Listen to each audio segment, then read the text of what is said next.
What's the most overhyped tourist attraction? Story 1. The Mona Lisa at the Louvre.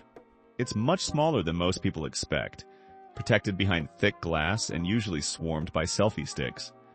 The surrounding galleries are often more impressive and less crowded. Reply 1. Counterpoint.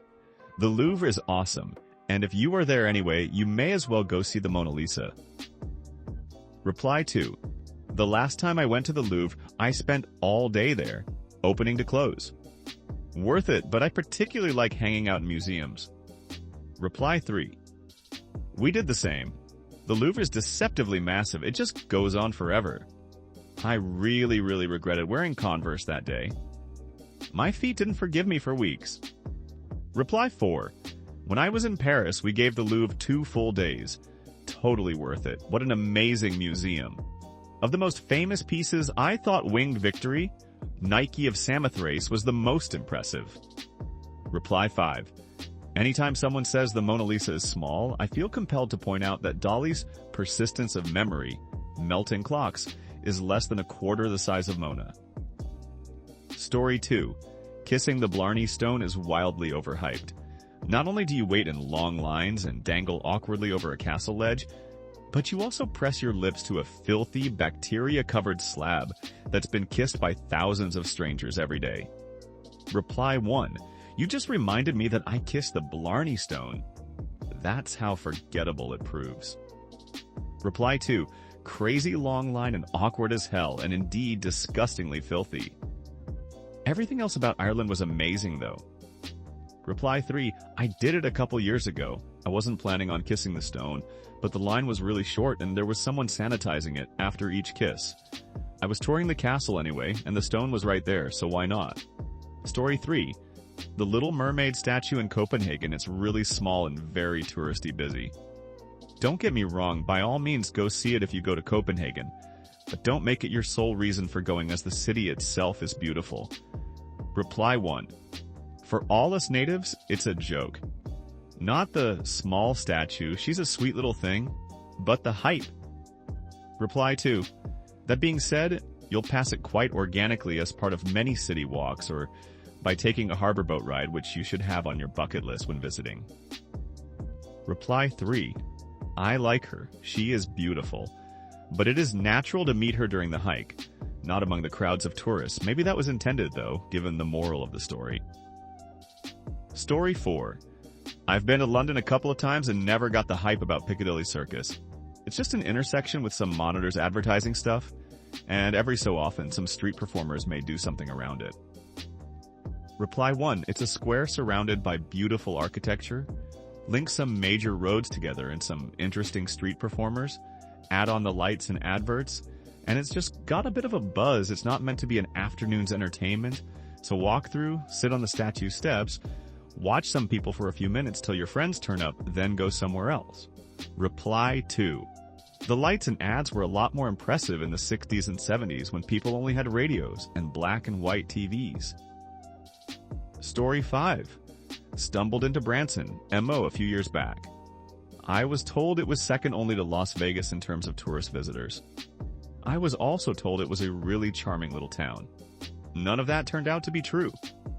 It sucked so bad and was basically a bunch of washed-up former country music stars and magicians playing in theaters located in a series of strip malls along a 2-lane highway. Reply 1. Ha! I was there without knowing anything about the place. Was a random timeshare exchange decision. Is it kitschy? Yes. Did we have fun? Yes. Story 6. Any of those Homes of the Celebrities drives? I did one once on a stopover in LA, and it should have been called Giant Fences and Hedges of the Celebrities. Total waste of time. Story 7. The southernmost point in the U.S. monument in Key West. Don't get me wrong, Key West is fabulous, but standing in line for this tourist attraction is a letdown. Story 8. Anything that exploits animals. Some people roll their eyes when I talk about this. Tourists going to Mexico and taking pictures with drugged-up lion cubs, or people paying to ride elephants. Big no, do research first. Reply 1. I used to think it would be so cool to ride an elephant. Then there's some of my favorite animals.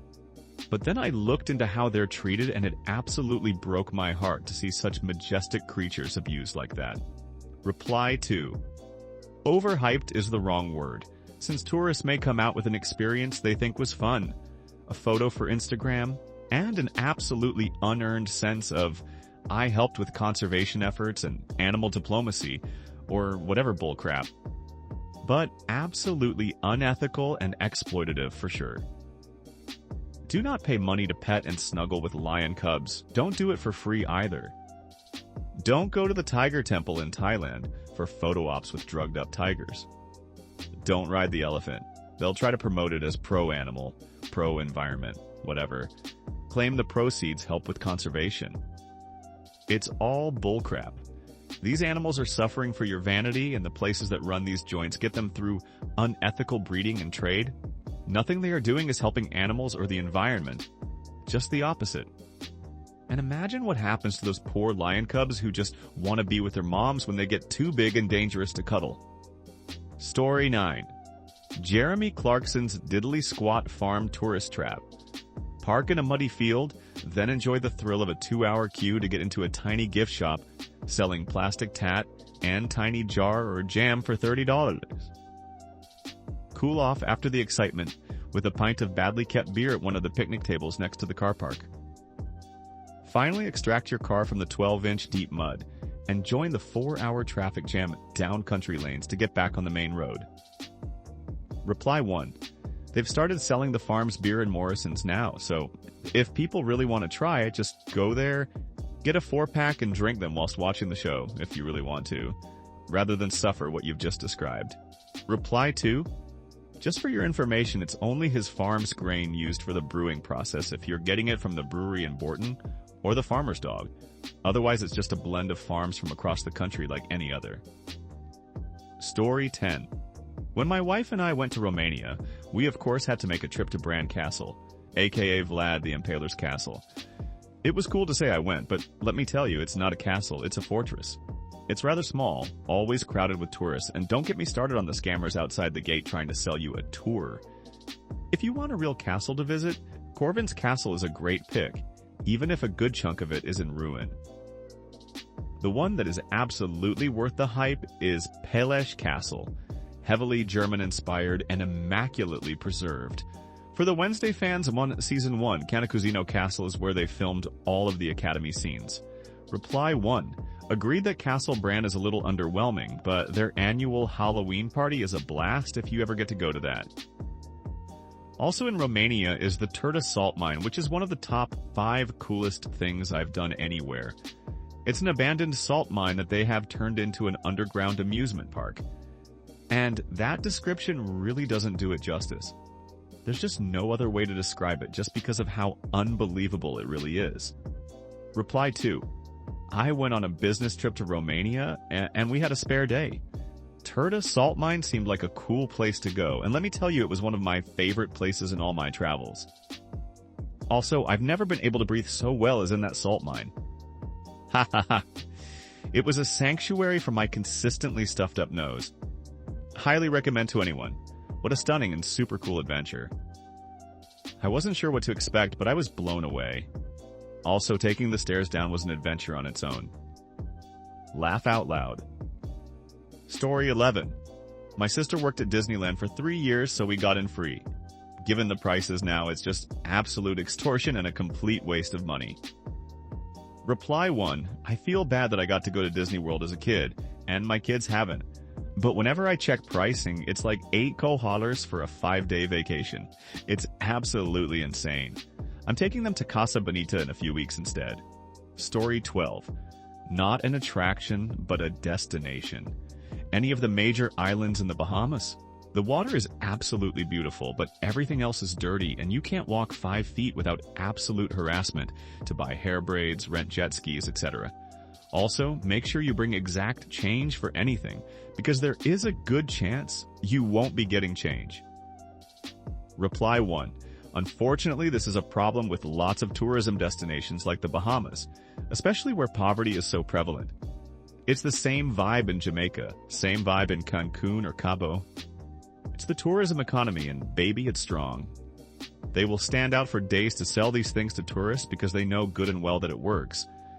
They make a load of money from US tourists who don't know any better or are too shy to say no to the salesman. Some are genuine residents just trying to make money for their families.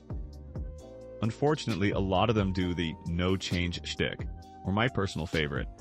Put a bracelet on the tourists so they feel obligated to buy it, and in broken English, just keep calling it a gift, but don't let them leave unless they buy it. Story 13. For me, Navy Pier. Had so many friends demand I take them there visiting, and I'd warn them, and we'd go in always disappointment. There's nice things about it, but not enough to be one of the biggest tourist spots in Chicago. Reply 1. I enjoyed Navy Pier the one time I got to go, but I was also like 6 years old, and I had gotten a souvenir, so I was having a great time. Laugh out loud. Story 14. The White House. I used to live nearby and have taken lots of visitors there. They were universally disappointed and often confused it with the office block next to it. Story 15. The Dracula House in Transylvania. It's just someone's house turned into a tiny museum without any horror factor. Story 16. Phi Phi Island.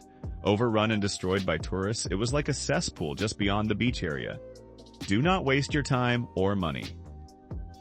Story 17. Corn Palace. We had to stop after passing hundreds of signs, and that is 3 hours we are never getting back. Story 18. The Hollywood Walk of Fame.